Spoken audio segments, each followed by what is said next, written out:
अस्सलाम वालेकुम नाज़रीन, मैं हूं फ़याज़ अहमद अपने चैनल फ़याज़ अहमद तजिया के साथ।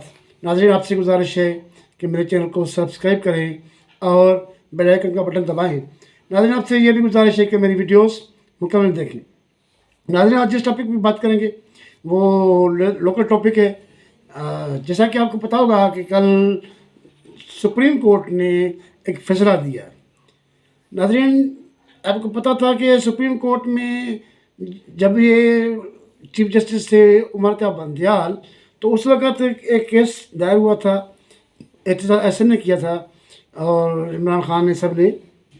तो उसमें ये था कि जो फ़ौजी अदालतें बन रही थी तो उनको चैलेंज किया गया था कि आईनी नहीं है।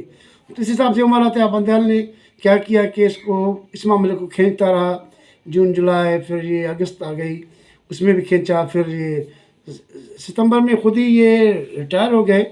तो ये मामला उसने हल नहीं किया हुआ था, ये उसने रखा हुआ था। लाजमी अपने मफादात होते हैं, इस बिना पे उसने ये मामले को तूल दिया हुआ था। और फिर इसके बाद ये जस्टिस काजी साहब फैज़ जब चीफ जस्टिस बने तो उस वक़्त ये मामला फिर उठा। उसने क्या किया चीफ जस्टिस साहब ने कि बेंच जो थी पुरानी उसी को ही सौंप दी। तो वही चीफ जस्टिस ने जो उस वक़्त बेंच के सरबराही कर रहे थे, मतलब बंदयाल वो तो नहीं थे मगर जजेस वही थे, जिसमें जस्टिस एजाजुल एहसन थे, मज़ाहिर नकवी थे और जस्टिस आयशा मलिक है और वही थे जस्टिस।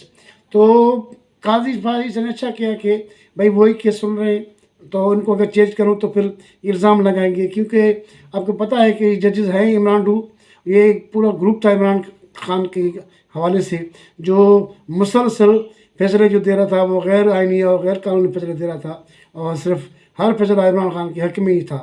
जब ये तीनों बैठते मरता बंदयाल एजाजुल एहसन और जैसे मुनी बख्तर फिर मज़ार नकवी, तो सबको पता चलता था कि फैसला पीटीआई के हक में ही आना है।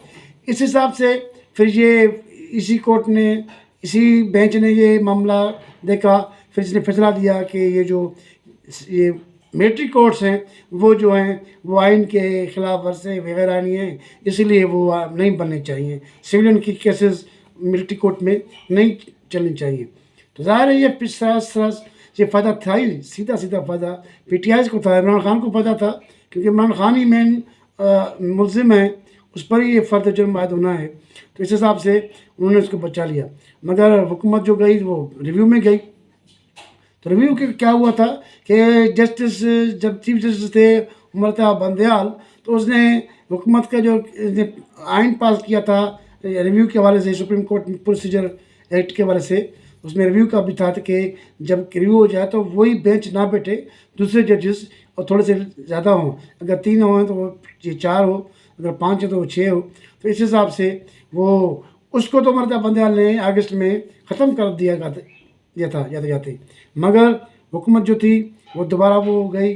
तो जस्टिस काजी साहब फैज़ ने ये बड़ा अच्छा किया कि खुद ने सुना, फुल कोर्ट बिठाया, फुल कोर्ट, और पूरी टीवी पर वो सब ने देखा वो पूरी जो केस की जो थी हियरिंग।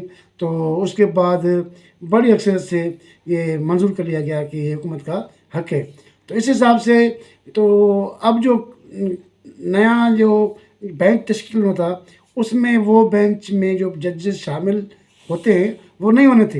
इस हिसाब से इस बेंच में बिल्कुल नए जज बैठे, 6 जजेस बैठे, और इस हिसाब से 6 जजेस ने ये कल जो है वो बहाल कर दिया कि सिविलियन का मिलिट्री कोर्ट में केस चलेगा। और इस हिसाब से तो लाजमी है कि इमरान खान और उनके जो भी लोग जिन्होंने ये 9 मई का वाक़या किया था अब तो वो कांपने लगेंगे और टांगें तो कांपेंगी। तो पहले बिलावल पे करते थे, अब खुद ही अब इनकी कांपे टांगती हैं। अभी कह रहे हैं बिलावल की कांपे टांगे, तो अब इनकी टांगें जो है वो कांपने लगेगी। नाज़रीन, तो यही मामला है कि जो है ये हद से ज़्यादा गुजर के आगे देखा नहीं कि आगे कुछ क्या होगा। वक्त और हालात हमेशा एक जैसे नहीं होते, हालात अब चेंज हो गए हैं।